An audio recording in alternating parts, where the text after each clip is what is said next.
United against Brentford, road trip, Forever United TV. Here we go, everybody. I honestly don't have a clue, though. I don't know what to say. I don't know how this game is going to go today.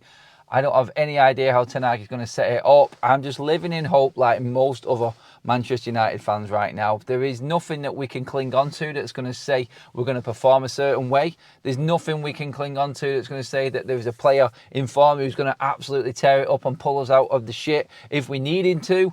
There is nothing there. There's nothing. It's basically going into this game at Old Trafford today in pure hope that Manchester United will find something. We'll find a way to get the points. That's it. That's all we've got.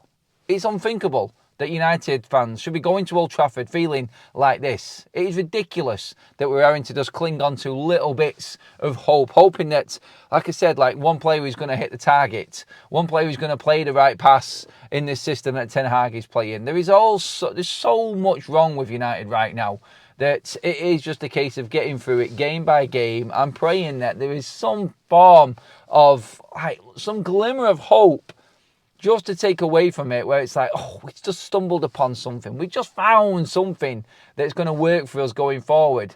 This player playing alongside this player, well, that combination works. But right now, like, honestly, I don't see any of it anywhere on the pitch. I want to see a flat back four. I don't want to see inverted fullbacks. I want to see Manchester United playing players in their right positions. I want to see who the natural right back is, if it's Masraoui or if it's Delo when everyone's fit. I want to see people fit. I know it's all if, buts and maybe. There's never a dead cert in football when it comes to having a fully fit squad. It just doesn't happen. It never is going to happen, especially not going to happen for Manchester United. We know that for certain anyway. But we just need something to cling on to. We need something from Ten Hag, something from these players, something to happen in a game where we're not sat there bored, absolutely out of our brains at Old Trafford. I mean, you look at it, like Old Trafford so far this season, what have we had to cheer about? But let's just take away the Carabao Cup and the Barnsley game. FC20, boring, crap, absolutely inept Manchester United performance. Fulham, scraped to win in the end through Xerxes sticking his foot out. Last ditch. The game wasn't great. We were clinging on to hopes there that weren't really there. We were trying to be and feel confident coming out of that game. Straight after that, we lost 2 games straight, and it felt like it was last season. Then we've got Liverpool. Then we've got Tottenham. Do we need to say any more? Games against Brentford like today, these are games that you'd expect Manchester United to normally win. These are games that Ten Hag has to win. He has to win this game. Otherwise, you know what's coming. You know it's going to be the same old crap, the same old sort of talk, the rumours about his job and everything like that. Look, he doesn't belong at Manchester United as manager for me. I've made that clear. He doesn't deserve to be Manchester United manager right now for what I think and the standards I want to uphold. I've said all I've had to say about Erik Ten Hag. Right now, all I care about is just going to Old Trafford and being able to enjoy a game of football. It's been a long time since we've actually had that. I mean, you could say, going back even into last season, like the 4-3 against Liverpool was probably the most excited I've been. But even that, I felt like I was taken through a grinder, like completely up, down, sent here, there, sideways, everywhere. Just a whirlpool of emotions going through that game. There's never anything dead cert at Manchester United. There's not been one game under Ten Hag where we've actually said we've dominated, we've played 90 minutes there and we deserve a win. I don't think we can say hand on heart while he's been here that there is a half a dozen games that Manchester United fully deserve to actually win. I'm struggling to think of them. And yeah, there may be some in that first season where you thought, yeah, we were the better side in that. But go through every single game. Let's say, for instance, all of last season, going into every game, there's trepidation and living on the edge in every single game. I don't think we won a game by clear 2 goals last season. I think, more than 2 or 3 times. Even in the game that we beat, let's just take, for instance, like West Ham. 3-0, we beat them at home. There was chances in that game that could have turned that game on its head, but luckily for us, we took our chances. Games against Luton, when we go 2-0 up earlier on, you're thinking, here we go, this is the only, we're going to take this a game away. And in the end, we ended up scraping around and just clinging on to a result. That's what we are. When are you going to give us something where we can actually sit there comfortably and say, well deserved, go outside, talk normally about a decent performance by United? And when you think about that, when you think about how many times Manchester United have clawed themselves over the line, and then you try and build a case for Ten Hag and the sustainability of what we're doing and the system that we're playing, you end up tripping yourself up because there is nothing there. There is absolutely nothing there for us to cling on to in hope that we are going to see consistency in performances. It's 1 week in, 1 week out. 1 week on, 1 week off, you could say, for these players. They turn up, then they don't turn up. It's been the way it has been now for the last 2 seasons. The last 14, 15 months of Ten Hag and the football that's been played has been uncertain from start to finish. And you're scraping results here, there and everywhere. That's all it's been. Today, what am I playing? I said it in the early morning show that Mazraoui being back training is brilliant. So we can just play him at right back, play Dalot at left back. No issue at all. No need to change anything. Put De Ligt and Martinez in the middle. Start building a team. The team that you want to go forward with, start playing it. Put Manuel Ugarte in at holding midfield, number 6. He's fit, he's available, play him.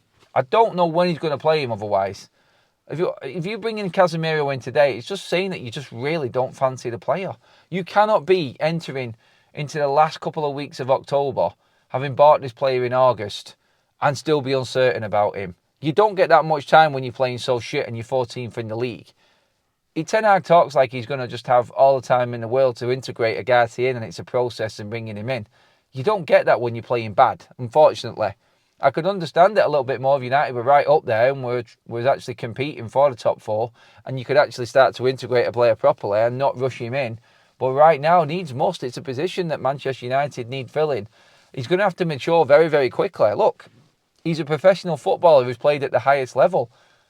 If he cannot adapt to this so-called Manchester United way or system, what way is that, Eric? Because there's nothing there that's really saying that we have got a certain way of playing. It's just cling on to hope football. Shit. There is nothing there for Manuel Ugarte to adapt to. You're hoping that he is going to change the way that you're talking about and how Manchester United are playing rather than trying to adapt him to it. If Manuel Ugarte is going to adapt to how Manchester United are playing right now, then his career is finished. It's as simple as that. You need to put him in that side and let him change the way that you are actually playing, because he is not going to get any better playing in a system where we are hoping that something is going to happen, because that's all this system is.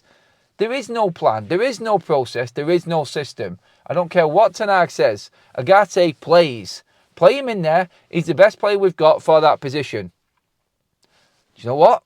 Mazraoui is probably the best right back we've got in that position right now. Play him there. Who is our best left back? Who are our best 2 centre backs? What is our best front line? Ahmad's been playing the best so far this season consistently for me. He's creating more chances than anyone else. And he's only played 50% of the games that have been available to him. So you play Ahmad, but he's not going to. He's going to try and find a spot for Rashford and try and find a spot for Garnacho. Then what happens with Rasmus Højlund? He probably comes in there because he's our not only number 9. Bruno will definitely play. And Joshua Zirkzee, another signing that you were hoping was going to bring something different, is sat on the bench doing diddly squat because you cannot integrate him into this so-called system. If he was a player perfect set up for the system, he'd come straight into the side. Otherwise, what's the point in buying him? If you're just going to use the same players that failed last season in the Premier League and not bring in your new signings, you're basically just throwing yourself off a cliff. It's pointless. I don't get it at all. I don't get it. And you could say, and you could probably come back and argue with me, if we're 2 weeks into a season and you're talking about this conversation, who plays where? We're not. We're over 2 months into a season and we still haven't got these players integrated in. Do you know what? Like, integration, I understand it. Look at City's side. It takes about a year for City players to adapt to the way that Pep wants to play. That's because he's got a way of playing. Ten Hag doesn't. So these players coming in right now, they're not players to fit into a system. They're players to change an effing system and actually help us play better football. Because they understand the game more. They understand that position more. If you are constantly looking to try and build a system and playing players out of position constantly and chopping and changing, that system is never ever going to work. My team today would be Dalot, De Ligt, Martinez, Mazraoui with Onana in goal. I'd have Ugarte in at 6. I would have, I'd probably put Casemiro in at number 8. I would drop Bruno to the bench and play Eriksen at number 10 if you are going to play him there. unless you want to change system, that is. We're going with a Ten Hag formation here. I would play Ahmad on the right, I would have Garnacho on the left, and I would have Rasmus Højlund up front. I would play Eriksson and Højlund as the 10 and the 9 and see how they link up. I would love to see Xerxes there, but I cannot ignore a player that is in form. And there's only one player in form in this team at the moment, and that's Christian Eriksen. He has to play. I cannot believe I'm saying that, but there you go. There is one professional there that has stood up and been counted. Play Eriksen. It's as simple as that. He has to be in that side. He's the only player that has got anything about him at the moment and showing any signs of consistency. So yes, that's where I would go. I would have our ballers in, people who can pick pockets, people who can dissect a low block, because I think that's what's going to happen with Brentford today. Ahmad and Eriksson are them players.